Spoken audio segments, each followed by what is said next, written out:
Nselmulkom l-odwa it-tajba lil kulħadd u nselmu wkoll lil dawk li qegħdin iseguna permezz tal-Facebook Live. Qegħdin hawnhekk għaliex għaddiet ġimgħa mill-kampanja elettorali u għall-Partit Laburista din kienet ġimgħa fejn ressaqna proposti li huma fattibbli, li huma costed u li ilna naħdmu fuqhom. Fil-fatt ressaqna l-ewwel proposti tagħna mal-mument li tħabbret l-elezzjoni, proposti b'saħħithom li joffru kwalità ta' ħajja aħjar liċ-ċittadini Maltin u Għawċin.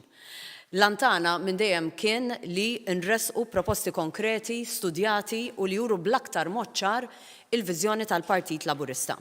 U fil-jiem li ġejjin se nkunu qegħdin nresqu aktar proposti u se nippreżentaw manifest elettorali b'saħħtu li nibet mill-proċess tal-mitt idea. Ma kuljum qed joħroġ b'mod mill-aktar ċar li l-elezzjoni hija għażla bejn min hu ankrat fil-passat u min iħares b'ottimiżmu lejn il-futur. Hija għażla bejn il-Prim Ministru Robert Abela u Bernard Grech.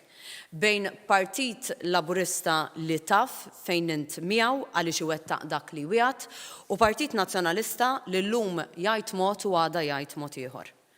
Partit Laburista li huwa maqut bħala tim wieħed u Partit Nazzjonalista totalment mifrud kif rajna sa mill-ewwel jum tal-kampanja elettorali. F'dawn l-ewwel 5 ijiem tal-kampanja elettorali diġà urejna bi proposta waħda wara l-oħra il-viżjoni tagħna għal pajjiżna għas-snin li ġejjin. Viżjoni li ser tkompli issaħħaħ l-ekonomija ta' pajjiżna filwaqt li tagħti priorità assoluta lill-ambjent. Viżjoni li ser tkompli tmexxina fit-triq lejn id-dekarbonizzazzjoni ta' pajjiżna biex ikollna ekonomija li ma tniġġisx, biex ikollna ambjent aħjar u biex ikollna pajjiż ferm isbaħ. Viżjoni li tpoġġi bħala priorità tagħha il-kwalità tal-ħajja ta' kull min jgħix fil-gżejjer tagħna.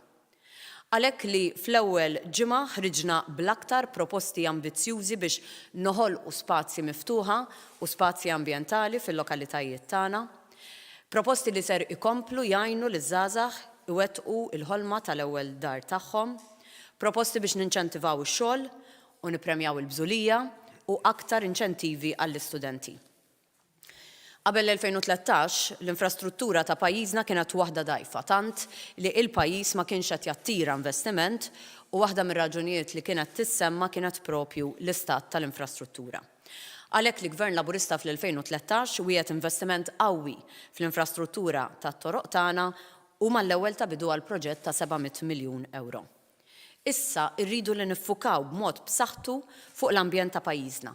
Għalhekk li ser ninvestu 700 miljun euro fuq 7 snin, jiġifieri 100 miljun euro fis-sena biex noħolqu fost l-akbar spazji miftuħa f'pajjiżna.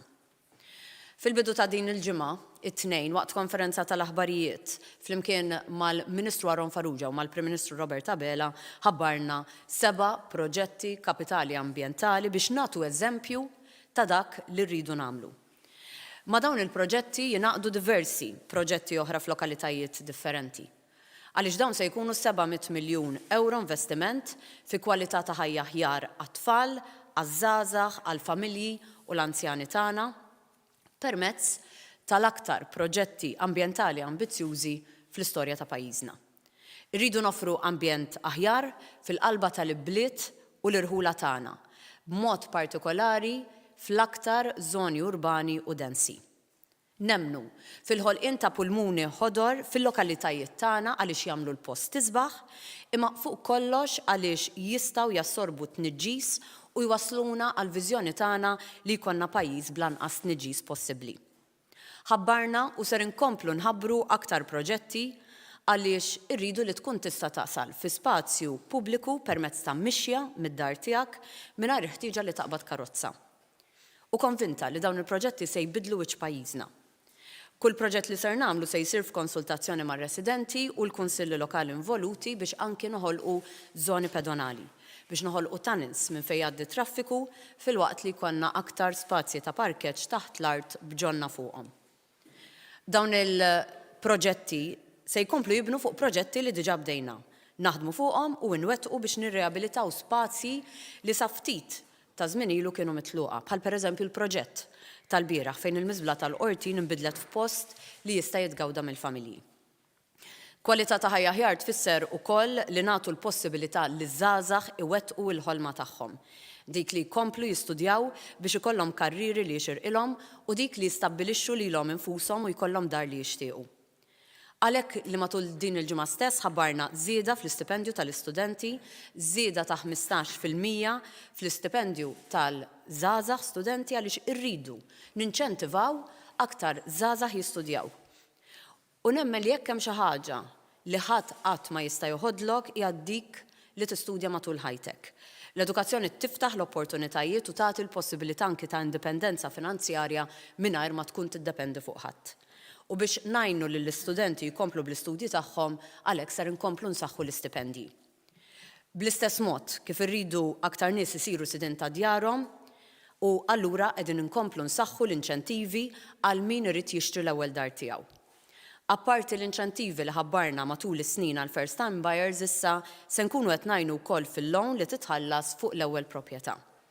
Bajnuna ta' 1,000 euro għal kull sena għal 10 snin, il-Gvern ser ikun qed jgħin f'parti mill-loan għal first time buyers. Ifisser medja ta' pagament fis-sena kopert mill-Gvern għal 10 snin sħaħ. Magħna n-nies jafu fejn qegħdin. Jafu li dak li nwedu inwettquh u li dak li nippreżentaw huwa costed u huwa fattibbli.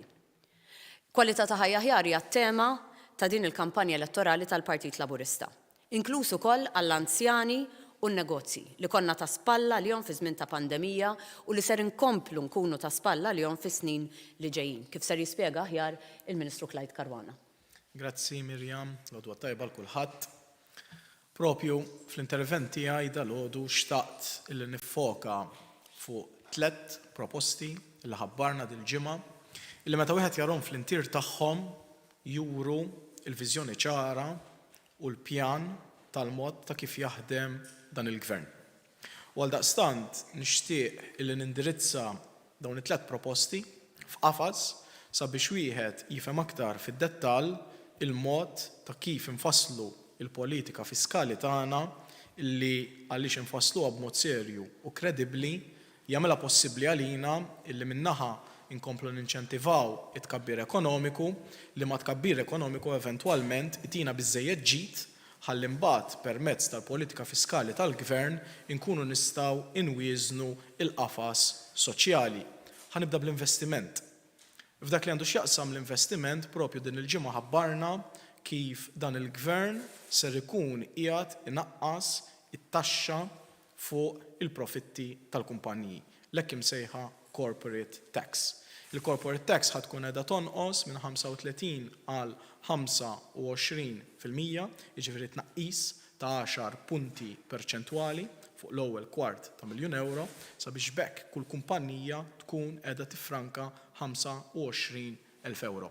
Xi tfisser din il-miżura? Din il-miżura tfisser propju il-kumpanniji ser jibqalhom aktar flus li se jagħmilha possibbli għalihom sabiex ikunu jistgħu jinvestu. Dak l-investiment propju jkun meħtieġ ħalli dan il-pajjiż ikompli jsostni r-rata ta' tkabbir ekonomiku tiegħu. Propju għaliex l-ekonomija tikber u kif nafu l-ekonomija tagħna ser tkun qed tikber bl-ogħla rata matul din is-sena hekk kif ikkonfermat mill-istess Kummissjoni Ewropea, dak jagħmilha possibbli mbagħad sabiex ngħaddu għal miżuri l-oħra.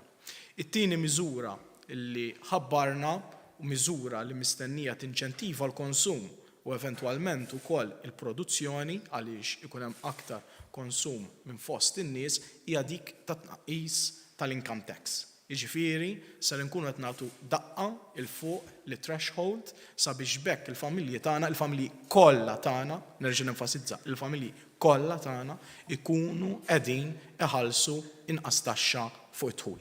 Dan ikun japplika kemm għal ħaddiema kif ukoll għas-self-employed u hemmhekk kif ħabbarna propju din il-ġimgħa għedna li ħankunu qegħdin nollu is-ceiling madwar €1,700, nerġa' ngħid €1,700 l fuq sabiex bekk il-mod ta' kif wieħed jibda jħallas it-taxxa ovvjament ikun inqas. B'dan il-mod qed naraw illi bħala medja kull persuna tkun qiegħda tieħu madwar €300 lura, €300 iktar fil-but fis-sena. L-inqas ammont li wieħed jista' jibbenefika minnu ikun dak ta' 255 euro. Mela meta tnejt 300 euro bħala medja, familja medja jkollha 300 euro, persuna waħda ikunu tnejn fid-dar, ir-raġel u l-mara jaħdmu, it-tnejn li huma dik il-koppja se jkunu qed jaraw xejn inqas mill-income tax, importanti din, xejn inqas minn żieda fit-dħul tagħhom ta' 600 euro fis-sena. U qed ngħid hekk għaliex propju flimkien ma' din il-miżura għamilna ċenn ukoll illi ħankomplu nżidu iċ-ċekk illi nagħtu ta' kull sena u allura familja bħal din se tkompli tara id-dħul tagħha jiżdied b'aktar minn 600 euro fis-sena. Dawn iż-żewġ miżuri waħedhom allura naħa fuq investiment, naħa fuq il-konsum, ikomplu jixprunaw it-tkabbir ekonomiku. U allura la jikber il-kejk nazzjonali min naħa tal-gvern se jkun hemm aktar introjtu li mbagħad nistgħu nużaw fuq il-miżuri soċjali. U hawnhekk nasal għat-tielet wegħda li għamilna, dik illi nkomplu insostnu il-pensjonanti tagħna. Il-pensjonanti li dħul tagħhom jiddependi fuq dak li għat il-gvern qatt ma raw żidiet daqskemm raw f'dawn l-aħħar 5 snin. U hemmhekk propju l-Partit Laburista jgħid illi matul il-5 snin illi ġejjin iż-żieda biss li ħankunu qegħdin nagħtu lill-pensjonanti ser tkun ta' 15 euro. Magħha mbagħad iridu nżidu wkoll iż-żieda tal-għolli tal-ħajja. Jiġifieri dawn iż-żewġ żidiet flimkien se jkunu qegħdin ikunu aktar minn dak illi tajna fl-aħħar leġislatura. Ġifieri fejn fil-leġislatura li għaddiet l-anzjani kienu mdorrijin b'5 euro żieda fil-ġimgħa, matul il-leġislatura li jmiss ser inkunu qegħdin nagħtu aktar. U dan nista' ngħidu buċċi minn quddiem il għaliex il-kontijiet tal-pajjiż qegħdin jissaħħu, l-ekonomija qiegħda tikber u għandi konfidenza kbira illi iva dan kollu nistgħu nagħmluh u nistgħu ngħinu aktar lill-anzjani tagħna. Ma dan irrid inżid ukoll il-mekkaniżmu l-ġdid għall-għoli tal-ħajja. Inna ħafna nitkellmu fuqu, naf illi ċertu msieħba soċjali diġà lestew il-proposti tagħhom u kif qegħdin inwedu fil-manifest elettorali tagħna wkoll dan il-mekkaniżmu l-ġdid irid jidħol sabiex ma' din l-għajnuna li għadna kemm ħabbarna ikun hemm suppliment addizzjonali wkoll kull meta ikun hemm il-ħtieġa. Naħseb dan kollu qegħdin inwasslu serħan il-moħħ lill-anzjani tagħna illi iva taħt dan il-gvern il-pensjoni tagħhom se tkun qiegħda tiżdied minn sena għall-oħra sabiex bekk iva il-kwalità tal-ħajja tagħhom ukoll tkun qiegħda titjib. Nirringrazzjakom.